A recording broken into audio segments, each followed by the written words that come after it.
Good evening, everybody. This council meeting of June 7th, 2022 is called to order. Councilmember Bowden, will you lead us in the pledge, please? I pledge allegiance to the flag of the United States of America, and to the republic for which it stands, one nation, under God, indivisible, with liberty and justice. Thank you. Donna, will you do a roll call, please? Councilmember Bode, Here. Councilmember Sherman. Here. Councilmember Gutierrez, Here. Mayor Inesco, Here. Deputy Mayor Schmidt, Here. Councilmember McDowell, Present. and Councilmember Peterson. Here.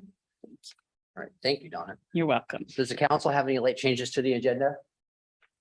City Manager Jeff Knight would like to mention one. Yeah, Mr. Mayor, thank you. We would like to add an item to section D under presentations. It'd be item D2. And it's a proclamation to celebrate Pride Month. Thank you. All right. Does the council have any board reports to share? I'd just like to say thank everyone for the Forest Festival that was involved in setting that up, and staff. It was a really great turnout. Car show was a little thin, but that's always based on weather, and the weather was not nice. We enjoyed it very much. All right. Mayor Inesco. This Friday is the Timberland Regional Library grand reopening celebration. I know we've all been invited, but they did extend that invitation to the public. So if you're interested in seeing the refresh space at Shelton Timberland Library, that'll start at 11 and run until 2 o'clock. Thank you, Councilmember. All right. Has everyone had a chance to read the consent agenda? And if so, is there a motion to approve the agenda as published? I move. All right. So we have a motion and a second. All in favor, say aye. Aye. Opposed? Excuse me, Councilmember McDowell made the motion. Councilmember Gutierrez was second. I think he just, I think we both said it at the exact same Yeah. time. Yeah. Okay, I So just wanted to, yes. yeah, That's what I recorded. he said so moved, so I figured he was just going off of me. sounds good. So, okay. Okay. All right. All opposed? Motion carries. All right. Tonight we have a presentation from the Shelton Mason County Chamber, and Heidi will be presenting that for us. Good evening, Mr. Mayor, council members. It's my pleasure on behalf of the Shelton Mason County Chamber of Commerce to offer this report for our first quarter visitor information services. So that's not working. I'll let you go ahead and advance the screen, please.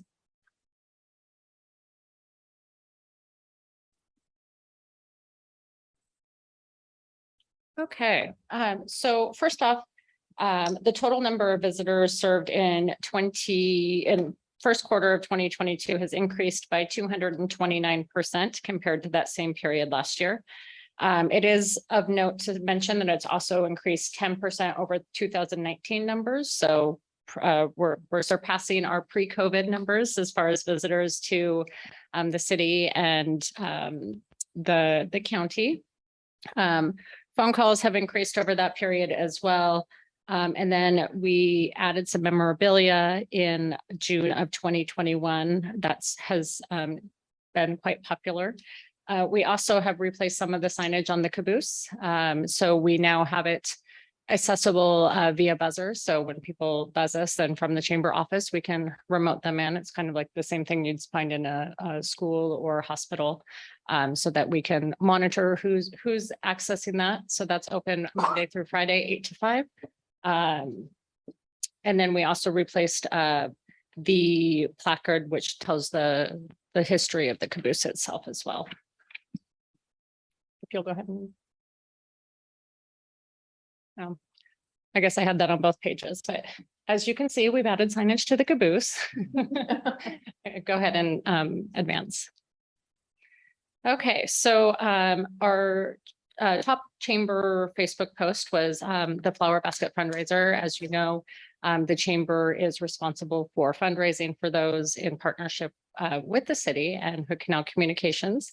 You can see our Facebook information there as far as our Hood Canal Visitor Center page, the chamber page, and then our group pages. Just to remind you, the Eat Local Mason County group was created at the onset of the pandemic so that we can tell people takeout options and delivery options.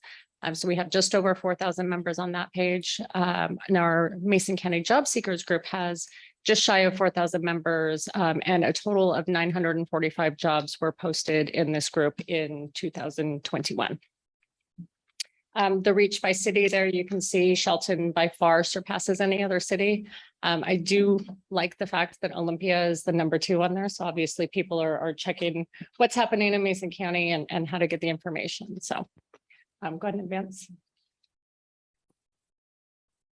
Here's the information on our Google landing page and some of the analytics and traffic for that. So the top 3 queries that lead people to our page. This is particular to the caboose. And then a little bit of how they're accessing those. So if it's searching via computer or cell phone. Go ahead and advance that. Yeah, and that's the information that I provided for you guys for this.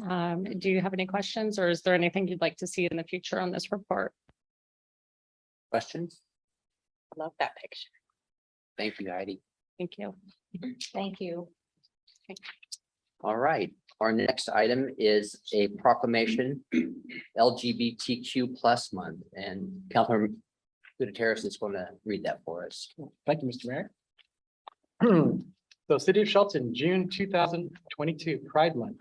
Whereas the Shelton City Council recognizes and proclaims the month of June 2022 as lesbian, gay, bisexual, transgender, queer plus Pride Month. And whereas Washington State has a longstanding tradition of upholding the dignity of the individual, supporting legal equality and fair treatment for all people, regardless of sexual orientation or gender identity, and ensuring that acts of discrimination will not be tolerated. And whereas members of the LGBTQ plus communities contribute to our city's success in immeasurable ways.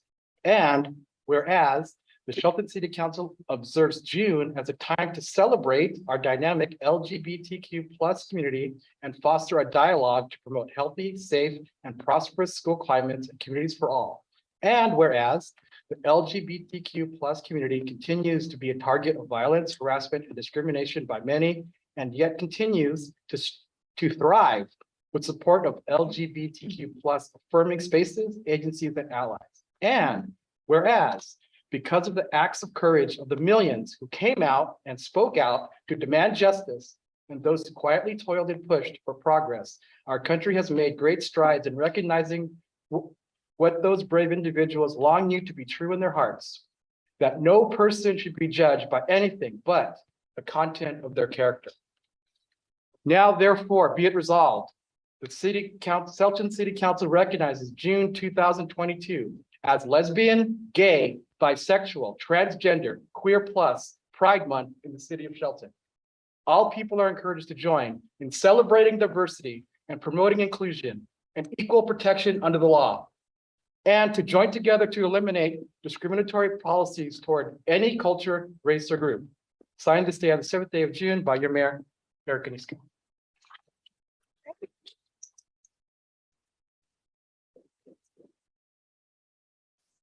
And What wins tonight? Mr. Mayor, I do have a couple of emails that we received, one that I would like to read in the record. But we do have public comment period right after this. So we wanted to make sure that people had an opportunity to speak if they would like to. Thank you. Just to mention emails in support of the proclamation from Kelly Adlazala and from Susan Kirchhoff.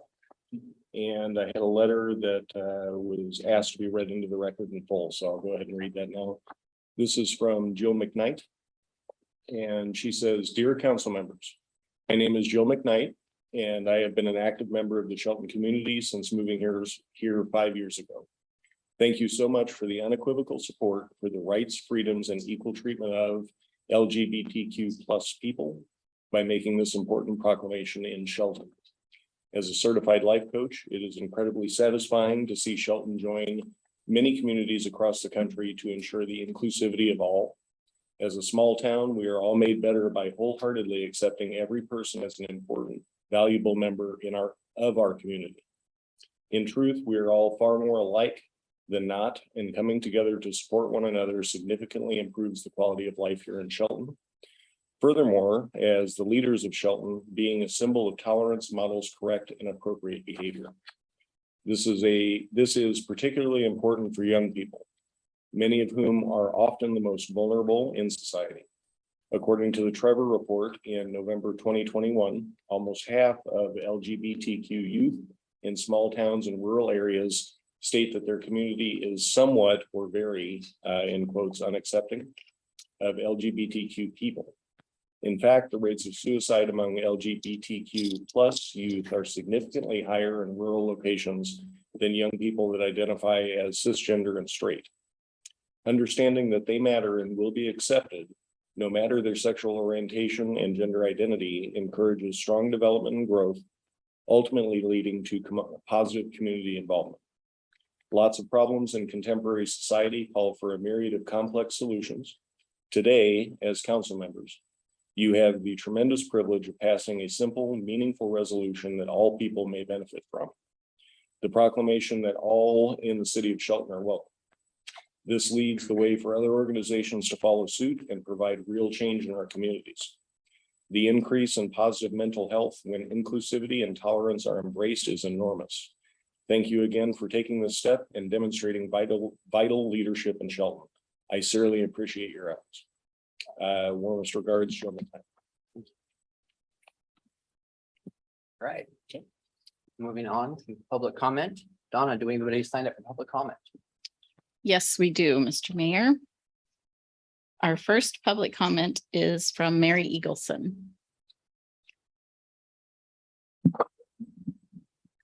Hello, Mr. Mayor and members of the City Council. I am really pleased to see all of you here tonight. What I have to say is not as happy as I would want to be. I went to the Forest Festival. I sat there and watched the parade. I saw young kids. I saw older people. And then we had the float for the City Council.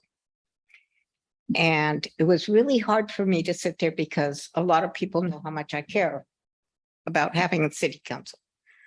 But when I see 3 people out of our 4 people were the only 3 that showed up on the float, I sat there and I was discouraged and a little bit aggravated because I see older people, little kids, everybody else showing up. And I know maybe somebody didn't feel good or whatever, but 4 people out of 7 didn't show up to be on that float, that somebody took the time to clean up, to sparkle that truck and to decorate that truck and took their time to drive that truck. You were very inconsiderate not to show up. If anybody has a business, you could have put a note on your door. I'm on the City Council in the parade, be back in an hour. I just think it's disrespectful for the City Council. We only have 2 big parades in this town during the year. And the Forest Festival is our biggest. And you represent the city of Shelton. You're our representatives. You got voted in because the people, they trust you. They count on you. And you let the people down. And I don't think that's acceptable. I think there needs to be a little more organization and be a little more prepared for when it comes time for the Forest Festival. Maybe you didn't want to ride in a dump truck. Well, then let's get a float. And somebody come up with an idea to make a float so you feel more comfortable on a float than in a big truck. But that man took his time. His people cleaned up that truck for you. It was shiny, it was decorated, it was nice. And we only had 3 people. And 2 of those 3 people technically could have not come because they have medical problems. So, you know, I'm just saying, I heard from other people. They said, where's the City Council? And I didn't have any answers. So I'm just saying, maybe there could be a little more preparation and being a little more prepared to be there for the events that we want to see the City Council show up or something like that. I appreciate it. Thank you for your time. Thank you, Mary. Donna, we have anyone else signed up? Yes, Reverend Jenny Lynn.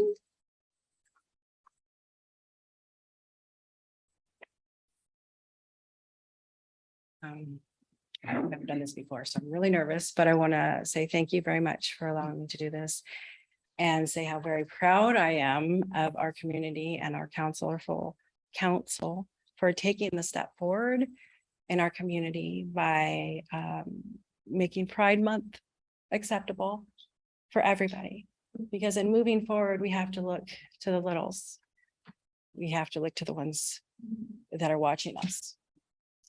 And what they see us do and what they see us say and what they find acceptable and not acceptable. Because I have raised 4 children and my 5th one. And been involved with a lot of children who have left school because of being bullied. Some of them go to the streets for drugs. Some of them are homeless. Who knows what kind of homes they came from? The homes might have been accepting. Maybe the schools weren't. Maybe the counselors weren't. And we, as the adults in this community, have to be accountable and look down to our little ones and raise them up. Even if it's a little boy wanting to wear a pink tutu, or a little girl who wants to cut her hair short and be called Bill, or anything in between, because they deserve unconditional love. Thank you. And I have 2 more people signed up for live, and then I have some folks on Zoom as well. Our next public comment is from Dean Jewett.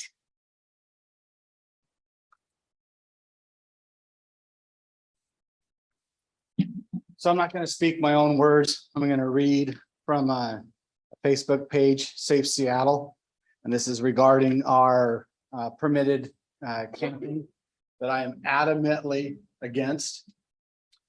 The city of Shelton, population just over 10,000, is considering a plan to permit homeless camps of up to 30 people on private property.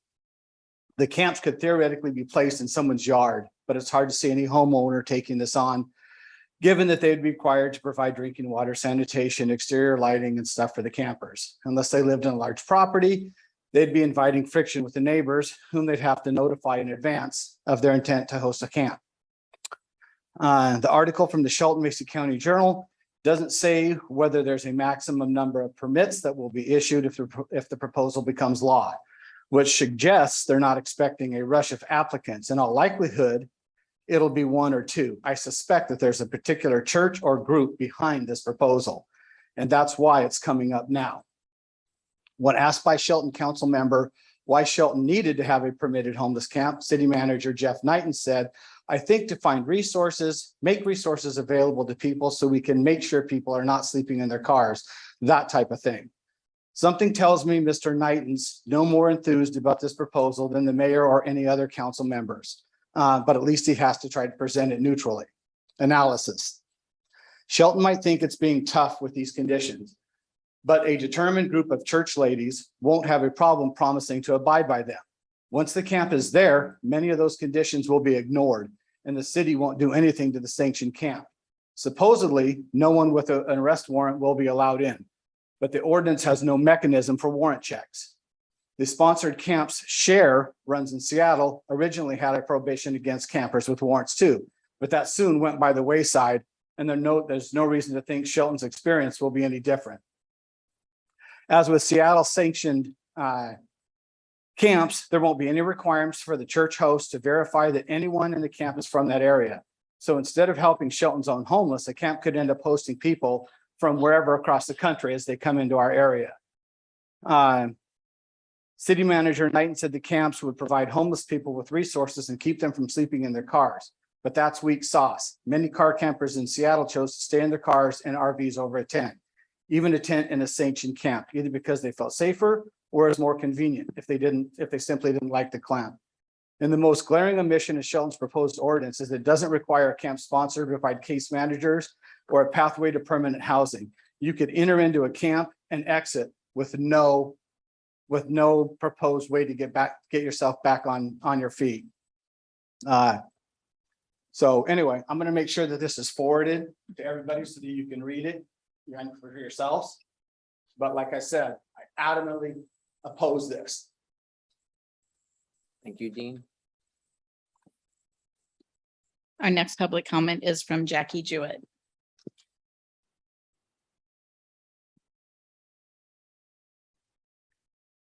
Good evening, and thank you for the opportunity to speak with you. So first, I just have a couple of questions, and I know that you can't answer me, but when we were here several weeks ago, you know, we signed the paper out there which stated that if you would like a response to your comments, then put your address. So I have not received any response. So my question to the council is, am I ever going to receive a response so that I know as a community member here in Shelton that I am valued and my voice is heard? That's all I'm going to say about that. The next thing is leading off of what my husband Dean said about the proposed ordinance. So there are a couple things that I have questions about. So first, is this just a Band-Aid that's eventually going to lead to a bigger Band-Aid? Or is there research and data that was referenced to in support of this particular action steps the council is pursuing and proposing? Is there data and research? I'm a data person. So also, for the record, my husband and myself request copies or viable links to access and research the data that clearly shows success following implementation for at least 2 to 4 years. And so in addition, is there research and data that the council has come upon that might not have success in this particular ordinance and making our sanctioned camps?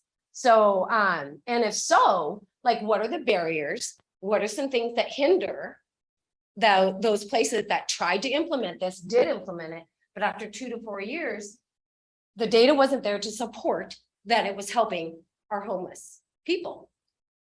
So that's my other question. So I totally agree with my husband, and there's issues. I have been talking to many colleagues at work, and frankly, people are sick and tired of driving downtown and seeing people doing illegal drugs on our corners. That's not okay. Our kids see that. I'm a teacher. I don't want my kids seeing that. You shouldn't want your kids, you should not want your community's kids seeing that. What is the matter?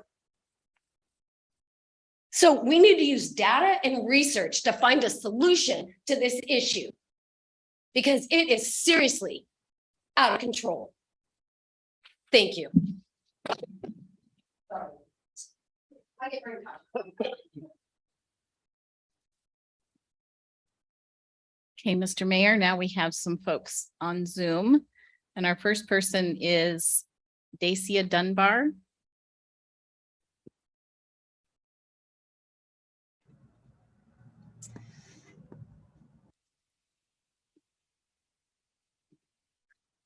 Good evening, Shelton City Council members. Thank you for the opportunity to speak tonight. My name is Dacia Dunbar, and I'm a business and homeowner in the city of Shelton. I own Shelton Counseling and work as a marriage and family therapist and mental health professional. I am an ally to the LGBTQ community, and I am here today to express gratitude for the proclamation supporting Pride and the LGBTQ community. Growing a community means bringing together an inclusive diversification of people with new thoughts, ideas, cultures, business aspirations, and goals.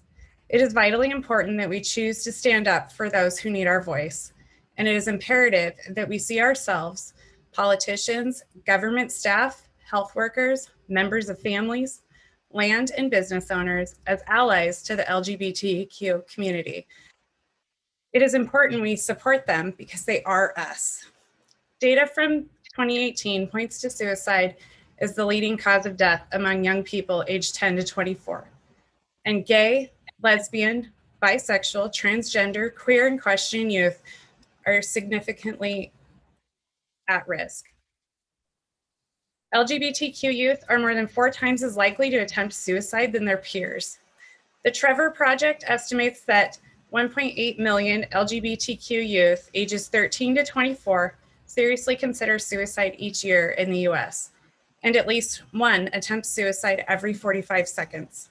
This means that 80 young people will attempt to end their life within this hour. The Trevor Project's 2022 National Survey on LGBTQ youth mental health found that 45% of LGBTQ youth seriously considered attempting suicide in the past year, including more than half of transgender and non-binary youth. These numbers are staggering and alarming. These youth are not likely those who are being supported in their families, schools, and communities. They are living in shame and fear. These youth live among us. They are our children, our grandchildren, our neighbors, our employees, our friends, and most importantly, our future. Every human has a need to connect, to be seen, heard, and respected for who they authentically are. We cannot tolerate a community who does not include everyone when making decisions for the well-being of all. I have heard the words of the hetero-identifying or straight community as, why can't we have a straight pride? If I'm being honest, I've also thought the same at one time. The reason we need pride is because the rest of the 335 days a year, it is a straight world. It's acceptable for heterosexual people to hold hands in public, express excitement for their upcoming date without ridicule, and express their hopes and dreams for their futures with their chosen partners. It is okay for straight people to bring their significant other to work and community events because doing so won't impact their chances for employment, housing, or an election. Excuse me, Daisha, Yes, you've reached your 3-minute time limit. thank you. Thank you. Thank you. Thank you. Our next public comment is from Jim Morrell.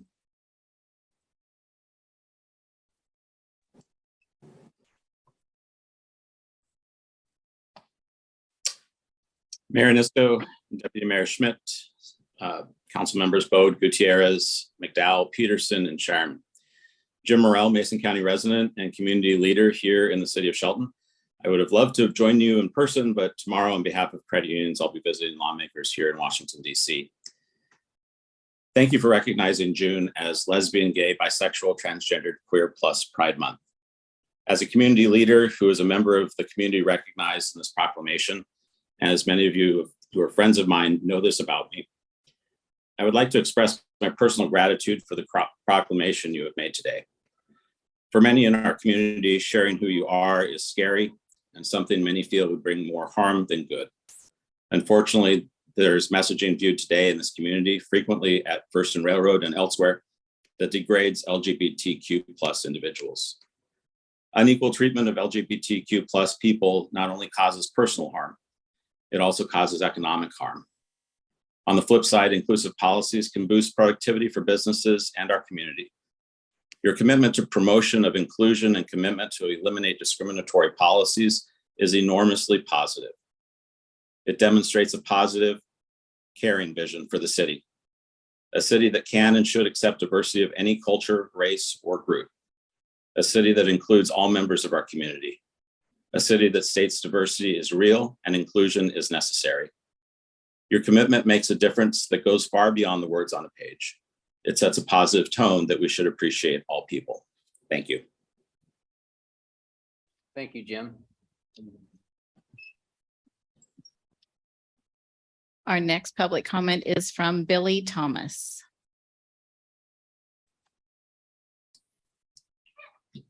Hi, council members.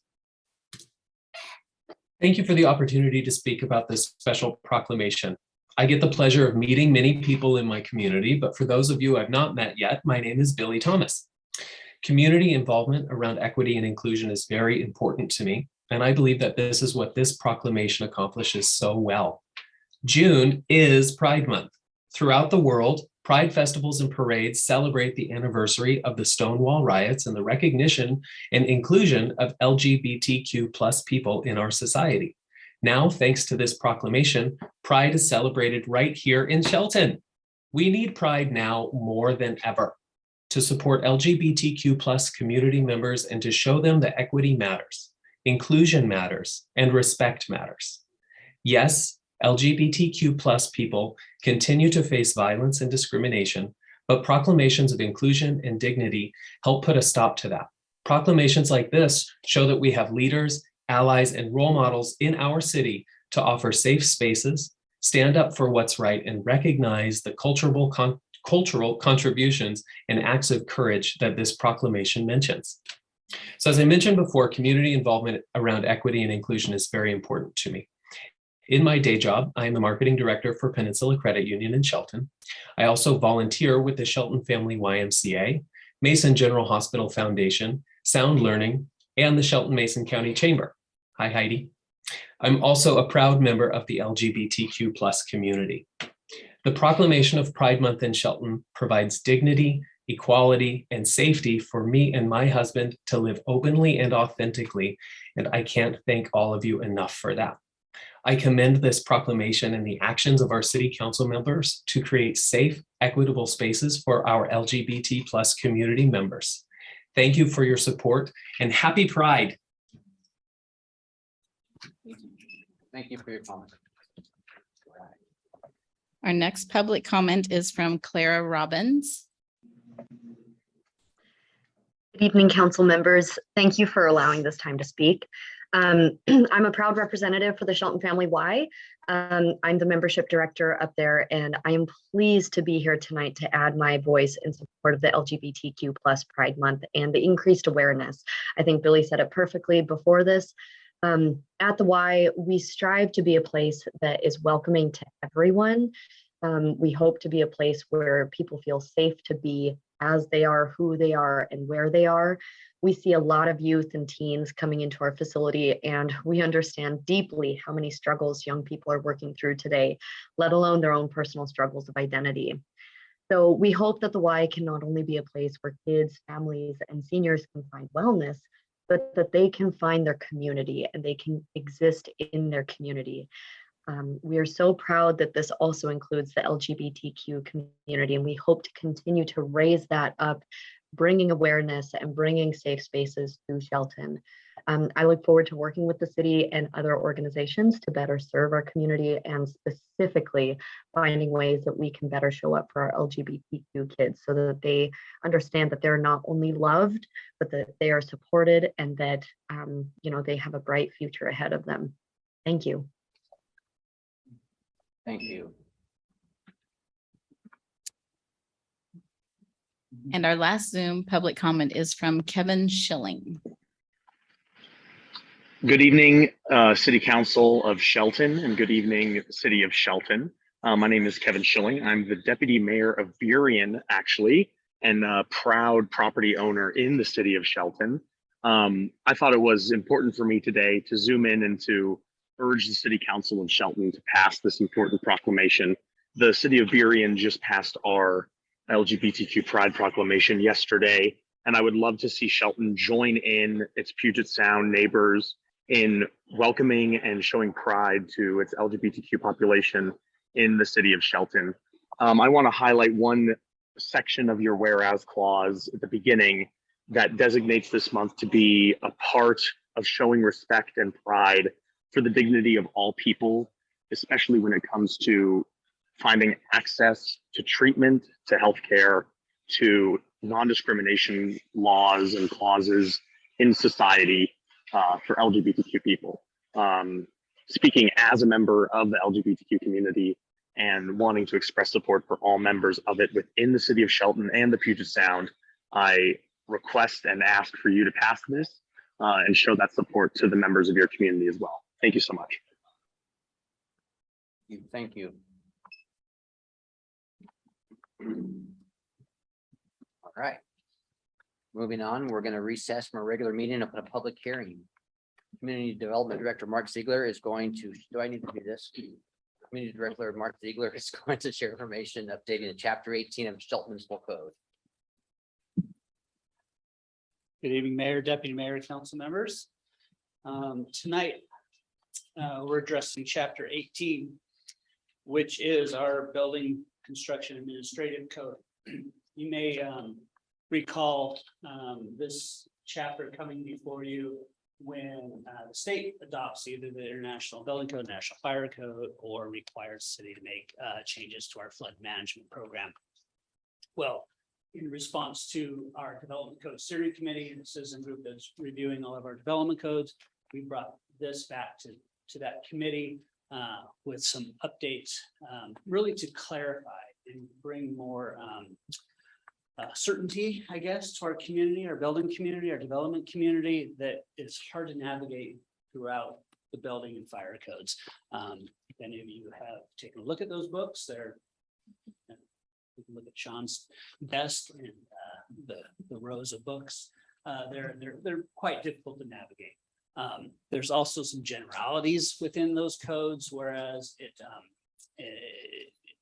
addresses appeals that might be general and not specific to the city of Shelton, like here where we direct appeals to the hearings under the city of Shelton. Within the fire code, it addresses fire services in general. We want to certainly point out our partners in partnership with Central Mason Fire, and Deputy Fire Marshal Keith Reach is here, as well as Sean Carlson, our building official. So we have subject matter experts here to answer any questions you might have specific to the code. The one, I guess, appendix or addition to this this section of the code is that we did not include is the International Property Maintenance Code. We've talked about that pretty extensively internally and with our Development Code Committee. They recommended moving forward without this section there. Felt like it was maybe a little too specific in certain areas, but it's certainly something we could bring back, amend portions of this code, or roll some of those into our nuisance code within the Shelton Municipal Code to address some of the issues that we're dealing with in our community that we want to address in the future.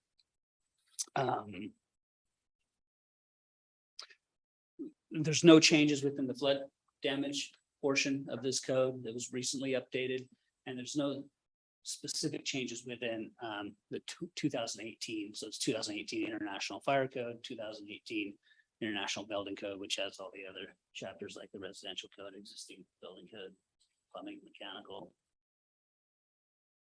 gas, fuel and gas code. With Sean to remind me. So those are existing portions of code that were adopted by the state and adopted by the city back in last year in 2021. Actually, mid-year, pretty close to this time after it was delayed because of some COVID response from the governor's office. So at this point, happy to answer any questions, or I'll pass off some of my subject matter experts here to answer any questions that you may have. If we have a public testimony first, No, we don't. okay. Can we get a reading of ordinance number 1988-0522? Ordinance number 1988-0522. An ordinance of the city of Shelton, Washington, repealing and replacing Title 18 of the Shelton Municipal Code relating to building and construction. All right, do we have a motion? Move to place ordinance number 1988-0522 on the June 21st, 2022 city council action agenda for further consideration. Second. All right, do we have any questions or comments for staff? I just have one question. What are we looking at for fire and flood damage prevention? I mean, especially the flood prevention part. So FEMA has specific regulations on flood damage prevention. And typically that's when a structure is located within the 100 or 500 year flood zone, and the ability to either flood proof those structures or get them out of the flood height. So it might be raising that structure, or at least the finished floor level 1 foot above the flood zone, or flood proofing it, floodgates at doors. So water doesn't intrude into those openings in the building. I'm looking at Jason because he's dealing with this every day, but that's kind of in a nutshell what we look at for That flood damage prevention. public buildings and private homes? Any structure, even additions, HVAC units, anything like that. And it protects the structure, but also affects your insurance in the city of Shelton. So if we're found to not administer the flood regulations, it could negate flood insurance in the city of Shelton. So So when, let's say, city goes to build something close to Golden Pearl Creek, that's just, it's a good example. then you are required to do the flood prevention and Absolutely. fire in there also. Okay, I got it. I think we talked about this a long time ago. We updated our flood prevention code in 17, I Yeah. believe. And so FEMA will come out and they will actually adopt new regulations and strongly encourage local jurisdictions to adopt those regulations as well, to remain current in the NFIP. Okay, thank you. I have a question. Go ahead. It's not specifically about this. I just have all you guys in one room and I'm not paying for it. So, downtown, how can we make it easier for businesses to be able to actually get fire suppression sprinklers? Because it's pretty pricey right now. Boy. Fairly broad question, right? It depends on Hugely broad question. on the utility, right? Yeah. Typically, they're a separate service. Yeah. Correct? Separate service, and then from there, Keith might be able to answer what the specific requirements are. Can you come up to the microphone? So you can get it recorded. Keith Ritz, Deputy Fire Marshal. To be honest, I'd have to do some research into it. I know there's a lot of different formats, different cities across the country have taken with it. From even as far as, the cities and a city in Texas gave a loan to all businesses to get sprinkler systems in a 100-year loan. So there's been all sorts of different ways it's been done. As far as reducing costs, we do offer the 3 different types of sprinkler system. NFPA 13, which is our commercial, definitely the most spendy, but it's meant to protect life and property. And then you start going into the 13R residential, 13D dwelling, which is more directed towards just saving life and not property. So I can do some more research into it, but off the top of my head, I don't. Awesome. I'm not sure. I just know we've had some businesses downtown have a few issues with that, have to restructure what they want to do, and it's just something I think we need. Thank you. I appreciate it. In general, it's really important that individuals reach out to the city. Yeah. Right? Understood. Understood. And then we can provide that guidance on what's required based on the occupancy, the construction of the building, and what their intent is for use. And then maybe, some of the 3 options can be provided through support from staff as well. So we encourage our development community, our business owners to reach out to us and ask for additional information prior to moving forward. Thank you. So what if someone doesn't have a clue about flood and fire suppression? I mean, but they're building a new building or remodeling. They would be enlightened when they come in to get their permits, right? Certainly, we always offer a pre-submission conference. So that's a more of an informal application process where you can even hand draw some house plans, rough sketch of a site plan of your building lot. Tell us what you want to do. We'll provide the regulations that might apply in that situation. That includes flood prevention. That includes meeting fire and building life safety code, utility connections, the fees associated with all those factors that may apply to that situation. So we try to give as much information up front so you can have your due diligence moving forward with your project. Okay. Yeah, or a registered design professional certainly can help. And when you're in a commercial situation, buildings over 4,000 square feet, state code requires a registered design professional. And those folks have the training, have the knowledge, have the ability to design a structure that meets those codes. Okay, thank you. Yeah, just a comment. So, I like this as presented. Thanks to the code committee for putting this forward. I don't have really any input here. Be interesting to see what comments kind of flow in here in the next couple of weeks.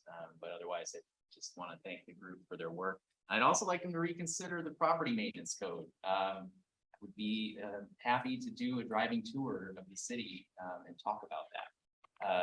Mayor Onisco and I spent an hour and a half or 2 hours with a couple property owners. Terrible situations, and we're complaint based, and these are things that are going on for a year plus. And I'm wanting to see a little bit more horsepower behind this, so we can catch these things a little bit more proactively before they become a giant issue. And I understand there's a delicate balance in preserving people's property rights, and I respect that, but I do believe there are significant number of folks in the community who are not doing their part, and there's a corrective process that should be followed. So I would suggest that the committee take another look at that, and I would be happy to entertain some back and forth on that if there's still reservations. Thank you. One question about, we have very unique geography here because we have creeks coming through and we have salmon running up. And how will this code affect salmon runs or fisheries and water quality? Talk about floodways. So there's different sections of the code that help address that. Our critical areas ordinance affects that. So we have buffers for our streams, wetlands, that provide for maintenance of habitat, stormwater code. So how you treat stormwater, how you discharge it is another way. As well as, there are some, not necessarily within the flood, because that's more about protecting property. But certainly the critical areas ordinance is going to be most specific. More about how to protect the fish, not just the property, how to protect the fish. Like, if FEMA comes down or whoever comes down and says, you need this, this and this, and you need a bridge or a culvert or something, is that like going to be funded somehow? Will there be funding for that, or will we have to come up with it? So with FEMA, you're talking about the National Flood Insurance Program, NFIP is what Mark mentioned earlier. And you have what they call the firm maps, and I can't remember what firm stands for, but it's basically, it shows you where the floodways are and where the floodplains are. With the critical areas ordinance, that's something we adopt in conjunction with the Department of Ecology from Washington State. Though, and also the stormwater regulations the council adopted late last year, early this year, a little while ago. Those are intended to protect the riverine habitat. But the flood insurance program, those two things don't necessarily intersect. But yeah, we do have buffers, and it's based on best available science is how that's turned. But just sometimes I see fish struggling on these streets because they're flooded and they're coming upstream, and like, what are we doing? So there's what a 30. I don't want to quote the number because I can't remember. There is a large amount of money going into agencies across the state, particularly in our area in Western Washington, to increase fish passage. One of those projects happened right down here at Shelton Matlock Road and Highway 101 last year or 2 years ago. But there's a significant amount of dollars going into that. yeah, thank you. All right, I just have a quick suggestion under 18.06.040, the manufactured homes. The last 15 years, manufactured homes aren't mobile homes anymore. They're not metal, ugly, nasty buildings. They're actually, they've been pretty nice, especially the last 10 years. Maybe we can increase that 5-year threshold to maybe 7 or 10 years. And maybe they can use them for some of these infill lots rather than moving these people, putting these in the county when we have a city lot available. That would be a suggestion because they're not like they used to be. And I understand why we did 5 years, 30 years ago, because they were metal and they had bars on them and wheels. And I mean, they're just not that anymore. And they have not been like that in 10 years or 15 even. So that would suggest that we increase the 5 years, maybe just a few years and, we can take a look and see what best practices. That was a topic of conversation with the Development Review Committee and fairly lengthy conversation about how manufactured homes hold value, how they affect existing neighborhoods, new neighborhoods.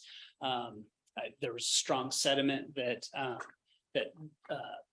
double wide manufactured homes are still a requirement, that 5-year requirement would remain. They would be pit set as well, so they look like a single family home.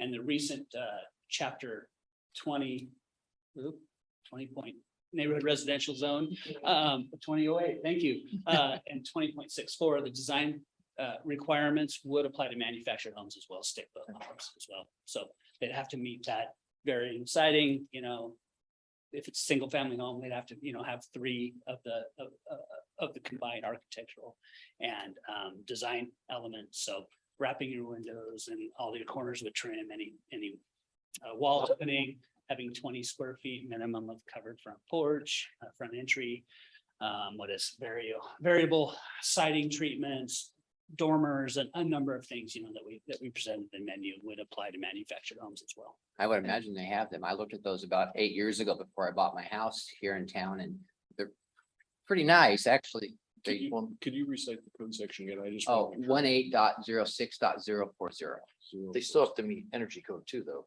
correct? Well, And you start correct. getting Too Yes. far back. and- Yeah. And they are all inspected by Department of Labor and Industries prior to being set on site. So a factory assembled home or a manufactured home, and we'll get Sean here again, is inspected through Labor and Industries before it's set on site. The city will then verify design standards, and then the foundation or setting or seismic installation, utility connections. Help me out. If they have a cover, they want to attach a porch or entryway to them, correct? They can attach a porch or an entryway, but it needs freestanding or self-support. Yeah. But we would review that. We will. Correct. The city of Shelton.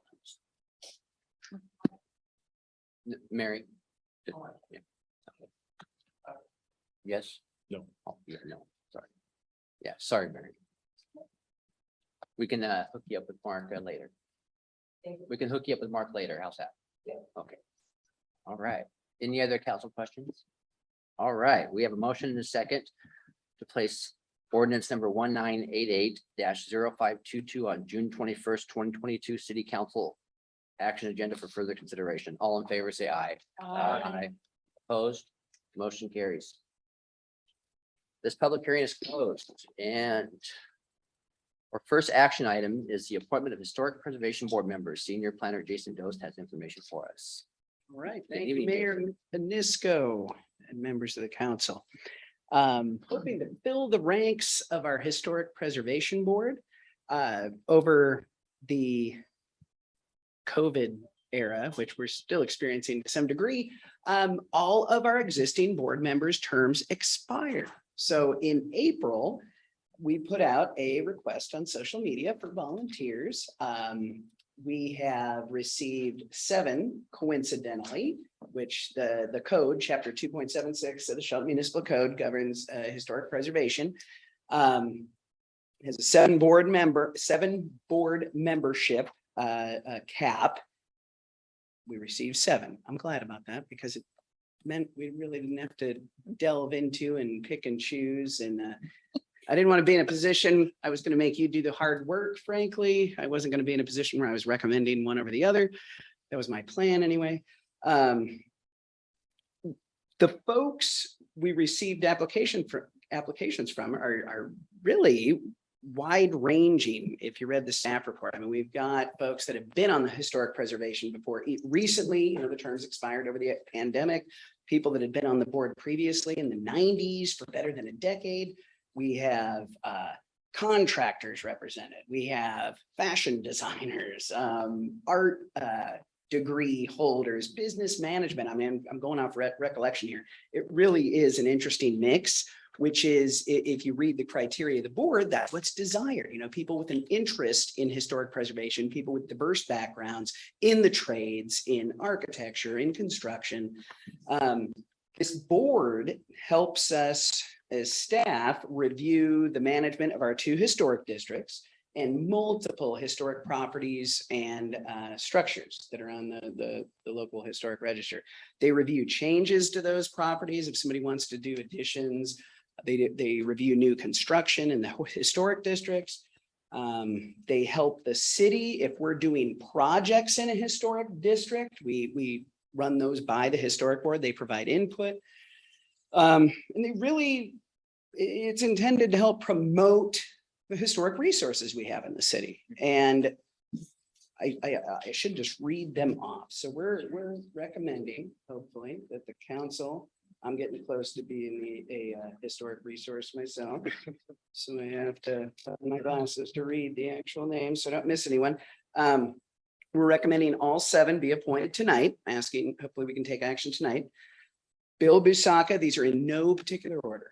Bill Busaka, Tristan Starr, Mike Olson, Kathleen Waugh, Tristan Smith, Lori Ducat, and Dana Anderson. And that's all I have for you this evening. I'm hoping you'd consider all 7 to be appointed, but the options are appoint 1, appoint 3, appoint all 7, appoint none. It is at the council's discretion. Thank you, Jason. Donna, we have any public comment? No, we don't, Mr. Mayor. Do we have a motion? I move that the Shelton City Council appoint all 7 applicants for appointment to the Shelton City Historic Preservation Board as outlined in Mr. Dose's brief. Second. All right. Any comments or questions? I have a question. And I don't know if you could answer it tonight or even look into it, but I'll talk to you later. It gets complicated. Never mind. Fair enough. Yeah. I know about half of these names and I think that they all care about our downtown, so. Absolutely. I didn't include their letters requesting to be in, but I mean, it's clear each of them has a love of historic resources and wants to participate in helping to promote and preserve them. Yep. All right, any questions or comments? All right, we have a motion and a second to appoint all 7 applicants for appointment to the City of Shelton Historic Preservation Board as outlined by staff's brief. All in favor, say aye. Aye. Opposed? Motion carries. All right. The next appointment of Parks and Recreation Advisory Committee members, Community Development, Mark Ziegler has details for us. Thank you, Mayor, council members. To follow up on Mr. Dose's briefing here, we have another advisory committee appointment.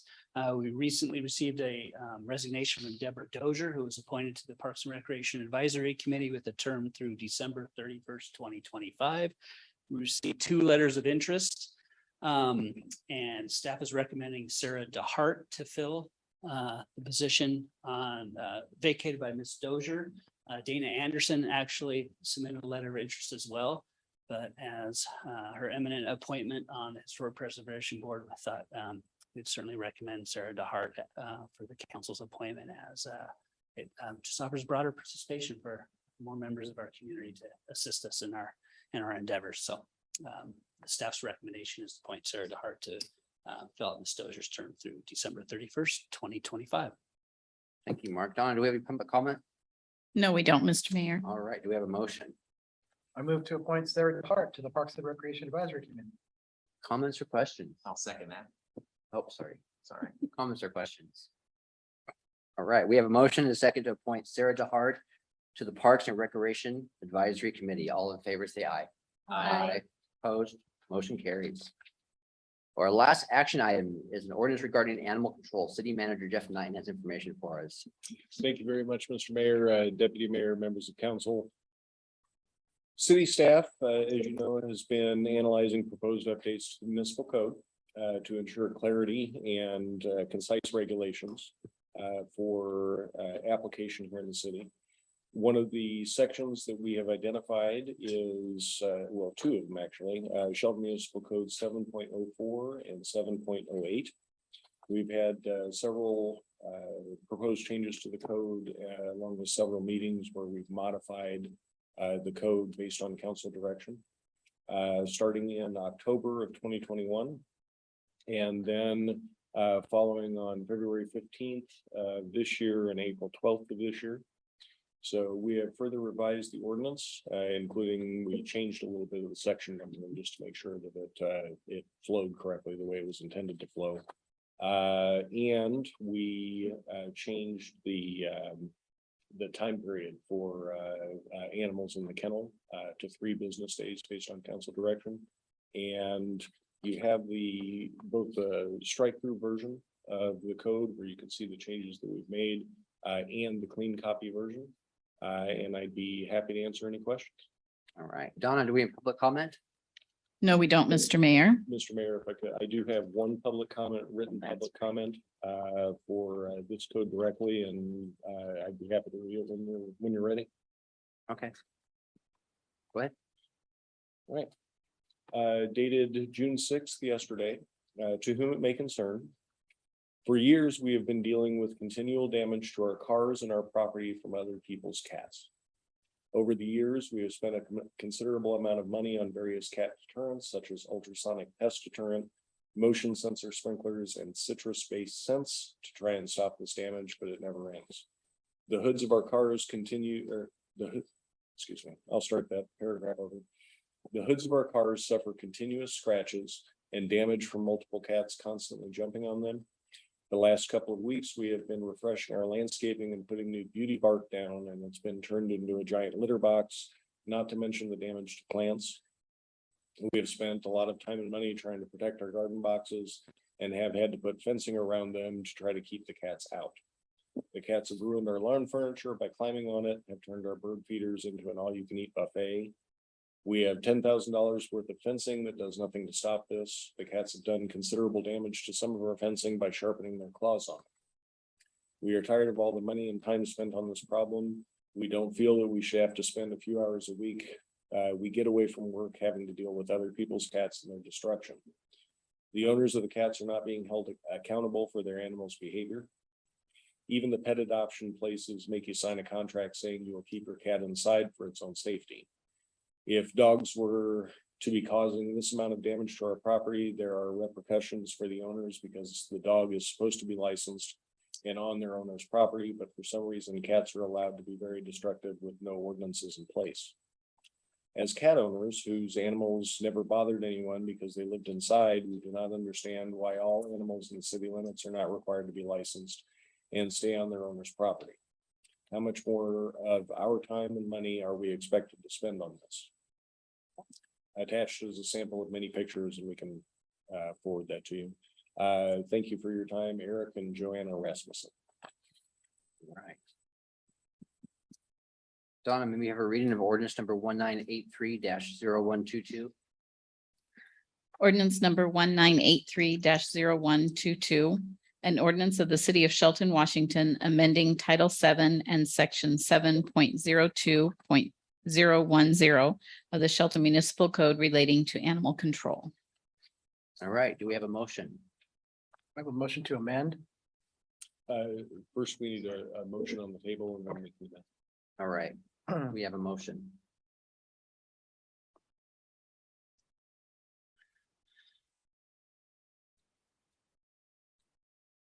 I move to adopt ordinance number 1983-0122 as presented. Second. I have a motion to amend. Go for Okay. Now, section number 7.08.040 at the end. I wanted to change A. I wanted to change it to up to 5 chickens on parcels 5,999 square feet or less. And then up to 12 chickens on parcels 6,000 square feet to 1 acre in the neighborhood residential zone. And roosters will still be explicitly prohibited. But should I make comment now or just make a motion? I think you make a Yes, I make a motion, motion and then and if there's a second, then there's discussion. Is there a second? Second. Now discussion Okay, Just on the amendment. on the amendment. on the yes. amendment. I believe limiting chickens to 5 is insufficient for families. However, because we are decreasing the lot size to under 6,000 feet, possibly in the future, 5 might be the carrying capacity of that site. However, in lots 6,000 feet and above, which is the 6,000 is the general, most lots are 6,000 feet or above.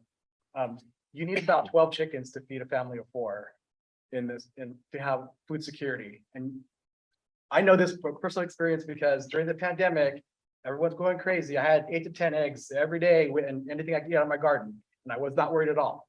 So there's self-sufficiency, food security. I'm not running around looking for food, and it's right there in our backyards. And this is Shelton. You know, this is a farming community, and I think chickens are very important to that. Feral cats, however, feral, I don't know if they're, well, anyway, that's another topic, but they might get into your chickens. But if you keep your chickens well in your house, in your coop, or chicken patio, I don't know. You can carry at least 12 chickens on a nice sized lot. And if you don't keep your chickens well, they will fall prey to neighborhood animals. So you hear all these things about your chickens are running around. Well, they're not going to be running around long, you know, because a stray dog or a stray cat will pick them up. So really good chicken owners will take care of their chickens, and we'll make sure that not only will the refuse for the chickens be composted or put into the garden, so we're not bringing in more nitrogen from other places. It's a very good system of ecology and permaculture and being energy and food self-sufficient. So that's what I have to say about chickens. All right. Any other comment or question? I totally agree with you, Miguel. I think I had up to 8 or 9 at one point, and it works well. It works well and gives food to the community and your family. So thank you. All right. Any more comments and questions? The motion on the floor is to amend 7.040A. 7.08.040A. Okay, 7.08.040A. And you would like Up to 5 chickens on a parcel for 5,900 square feet or less, and up to 12 chickens on a parcel, 6,000 square feet and 1 acre neighborhood residential zones. Roosters are specifically prohibited. All right, there is a motion and a second on the floor. All in favor? Go for it. Aye. Wait, Opposed? wait. Councilmember Gutierrez, Councilmember Anisco, Councilmember McDowell, and Councilmember Peterson. I was an aye. Yeah, okay. Yeah, okay. All opposed? I'm Aye. opting out of this. Okay. So motion carries. 511. Yep. All right, okay. And is there any other comments or? Yeah, just a clarification. Unless I'm mistaken, it seems we have a contradiction still within the code regarding the leash length. So in the initial section 1.9, it says 20 feet for the leash, but in 7.04170, it limits it to 8 feet. So I would move that we amend section 7.02.010, section 1.9 to 8 feet. All right, I'll second that. So everything will be 8. Consistent throughout the code. Yes. Okay. Okay. There's a motion and a second. I'll second that. Did you second? Okay, I think I should, but okay, there's a motion and a second. All in favor, say aye. Aye. Opposed? Motion carries. All right, any other discussion on this ordinance? I'd just like to say that 8 feet is the appropriate length if you're gonna keep your dog under control, and 12 feet is dogs get to pull you around too much. So I think that is a very good conclusion to this, is making 8 feet. Thank you, Councilmember Peterson. All right. Any other comments or questions on the ordinance, the entire ordinance? Okay, I would like to go back and discuss the cats again. I just think it's silly to register cats. I don't think we want our code enforcement people out chasing cats. And frankly, you're not going to catch a cat. You're going to have to trap a cat. So we're going to be leaving traps all over town for cats. And then what? We're going to have a cat pound. I would like to move to remove cats from this ordinance. Amendment second, so Yes. 7.0402. Point of order, the motion's passed. No, No. We passed the 8 feet 8 feet leash, consistent throughout, and council passed by a 5-1-1 vote. The amendment, for chickens up to 5, on lots 5, on neighborhood residentially zoned lots, 5,999 square feet or smaller. And up to 12 on lots, neighborhood residential lots, 6,000 square feet up to 1 acre. But the main motion is still on the floor. Yeah. Well, the main motion was on the floor, and then I believe Mayor Inesco is making a or a third amended motion to remove cats from the registration requirements. I'm gonna go ahead and move to table ordinance number 1983-0122 until the first meeting in October. Hopefully we can have this conversation offline and get ourselves squared away. Does that need a second? Please. Second. Well, there's a motion on the floor. Which takes Uh, precedence. Yeah, so that takes precedence. So Councilmember Inesco made the motion. Was there a second to the removing cats from the registration requirement? Second. There was, okay. You guys are putting Jurassic Parliament to use. All right, any discussion on the amended motion to remove cats from the registration? Well, I live in Catville and I'm sure she's right around the corner and I was out in my yard today and 3 or 4 cats just moseyed through and I have to call someone to come and get those cats. By the time someone would get there, they would be gone. So I just think that it's take the cats off. Councilmember Peterson. I do not support the amendment. I don't think there's anything here that would change the way that cats are currently living within the city limits. It just allows us to know that they're licensed and who their owners are if they are brought into a facility or if they are causing damage. Nuisance cats is handled separately within the ordinance. I think licensing for me is a matter of getting pets reunited with their families, and I think that should be for all of our animals. So I do not support the amendment. If you would have seen the house, the yard that Deputy Mayor and I saw the other day, you would want our code enforcement out dealing with these derelict properties and not chasing cats. I'm telling you that we have better things for code enforcement to do than to go out chasing cats and trapping cats. I mean, we'll have to go buy traps, probably. We probably don't even have cat traps. So, is there any other discussion? Yes. Well, we're not putting like a vendetta out on cats. It's about having a rule, so we have something that we can follow and we can actually enforce more things. When we don't have any type of rule there, makes it a lot harder to follow. So you want code enforcement out chasing cats You know rather what? than? Point of order, this is not a back and forth. Each council member is afforded an opportunity to speak, and this is not a point for conversation. I'm gonna side with the homeowner and provide a commentary this evening. That is a consistent message that I've been hearing throughout the community. I'm responding to that in an appropriate way, I believe, by moving this ordinance forward as presented. Any other comments? There is a motion and a second on the floor to amend. Oh my gosh, I'm lost now. Just cat registration. Okay, it's a cat registration. All in favor, say aye. Aye. Aye. Opposed? No, Motion carries. for a point of order, will the city clerk please call the roll on that? Call for division. So if the question on the floor is whether to remove cats from the registration requirement of the ordinance. Yes. So if just because I want to make sure we get this right, can we do a roll call vote, Okay, please? Councilmember Bode. How do you vote on this item? I'm a little confused now. I want to keep the cats. I want to register cats. Then that would be a no vote. Then I'm a no. Yeah, Are you writing this down, city manager? I am. Okay. Councilmember Sherman, what is your vote? Yes.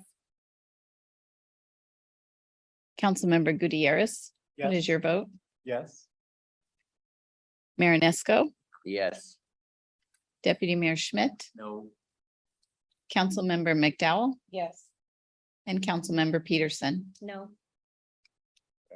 So by a vote of 4-3, we will remove cats from the registration requirement. Thank you. All right, so now on the original ordinance, 1983-0122. As We have- amended. As as amended. amended, right? We have a motion and a second to approve number 1983-0122 amended as, well, I guess not presented anymore, as amended. All in favor, say aye. Aye. Opposed? No. No. So I do 4-3. motion carries. All right, we're coming to the end of our night. Jeff, will you give us your city manager report? I sure will. So a couple of things I wanted to mention. And it was mentioned earlier during council reports, but the Forest Festival was, there was a great turnout for that. Even though the weather was not nearly what any of us, I think, would have liked. But it was a great event, and I'm glad to get that back going again after a 2-year hiatus, something like that. It's been quite a while, but very happy to see that. We have all of your shirts this evening. Provided those shirts with City of Shelton council member notations on them. They're black. I thought about getting white, but I'm not sure how long that would last. So we got those black shirts, and wanted to make sure that you had those available for those council members that are traveling to the Association of Washington Cities Conference in Vancouver the week of June 21st. There are 4 of you going, I believe, and we'll leave immediately after the council meeting scheduled for June 21st. And also as a reminder, the new federal holiday, Juneteenth, is June 19th, but because that falls on Sunday, that Monday will be a city holiday. So the city will be closed. We'll make sure that we advertise that as much as we can. Next, the homelessness task force that Councilmember McDowell introduced the idea at our last council meeting. I've contacted a number of people that we would like to see participate on that group. I've heard back from the vast majority of them, but I am waiting to hear back from the remainder, but we'll start that group before the end of this month, so we can start looking at community-based solutions for that. And just a question, you say task force, is there a specific task? Well, we chose task force specifically because it's a limited duration. From what I understand, the group, the committee that the commission at that time put together at the end of 2013 got into what project managers call scope creep, and unfortunately, we're able to come to a concrete report. There is a concrete report that's available, but then it continued along after that. We wanted to use the term task force to denote a specific time frame for concrete recommendations that this group can bring to the city council for consideration. So that's kind of why that was chosen. Let's see here. Right at the end of May, on the 27th, 2 Fridays ago, council went through their strategic planning exercise and came up with your new values, or with your values, along with goals and some implementation steps. I've been working on putting that together into a coherent document that I'll share with council soon, make sure I hit all the high points and got all the right colors on there, so that we can see that, and then we'll start to distribute that and make sure that the community is aware of what those are. Then finally, on looking ahead, next Tuesday, you'll hear a discussion about the Public Works laydown yard, how the funding plan for that, location, how we're looking to get that done. Also, again, on the 21st, right before several of us leave for the Association of Washington Cities Conference, SMPD meeting will be that evening. We'll start at 5:45, I believe, for that meeting. And then at 6 o'clock, you'll hear presentations on the Development Code consultant potential, to have someone help us with that, and budget supplemental for 2022 to make sure that council is aware of all the projects that we have ongoing, especially in light of the rising costs for what we're looking at. It's pretty stunning, but want to make sure you're fully aware of that. And finally, you'll hear on the action agenda, Chapter 18, the presentation that you heard tonight from directors of them. And that's all I have. Happy to answer any questions. Any questions for city manager? No questions. Just want to say, echo my thank you to the municipal court and district court staff on their work with implementing the therapeutic court program and obtaining that grant. We're starting to see positive things come from that on the front of, substance use and addiction and crimes that's related. And when we have a defunct jail, we have other options that help us work through those issues and get people on the right path. And I'm grateful for our outside of the box thinking to figure out. I will be sure to pass that along. Thank you. Yes. One comment, can we start something about stray dogs and cats in the neighborhood? I mean, we're in the future. I listened to the man's comments and but I'm not sure if those are cats that are people own, if they're feral. Also, there are a lot of dogs that get out, and I've had a lot of predation on my flock and all over the place. And for the past 3 or 4 years, it's gotten worse. And I hear what the city residents are, I feel that. And I had a stray dog take one of my ducks by the neck and broke its neck, and I got it home and made it home to die. And I was just crushed by that. And I hear that man's story about all the damage that the cats do. And my dog is often at the window, like trying to chase cats away. So there is a problem of stray cats and dogs in this city. And I'm glad that we added an animal control officer. But I think there needs to be more done. We need to strengthen our agreements with the local agencies, Adopt a Pet and Kitten Rescue and whoever else we've had agreements with. And we might need to trap more cats, but I don't think the solution was going to be at the cost of, charging people once a year to register their cats. So I'd like us in the future as a council to come together to talk about this problem and make sure that there's a solution that that everyone in the community can feel good about. We can, I'll talk to our code enforcement officers and police department and see what kind of program we can come up with that will address that. Thank you. All right, any other questions for city manager? Does the council have any new items for discussion? I would just like to ask the public to read the camping on private property carefully. There's a lot of misconceptions in that news report that was read to us. There will not be camps in our backyard, in somebody's backyard. There's a lot to that ordinance, and it is under discussion. It's not even hit our business item. So I would ask the public to read that carefully. It's not what it was pertained to be, or so I would, yeah. But that is all I have. All right. If there's nothing else, our next council meeting will be the Tuesday, the 21st at 6 p.m. We also have a study session June 14th at 6 p.m. This meeting is adjourned at 7:22 p.m.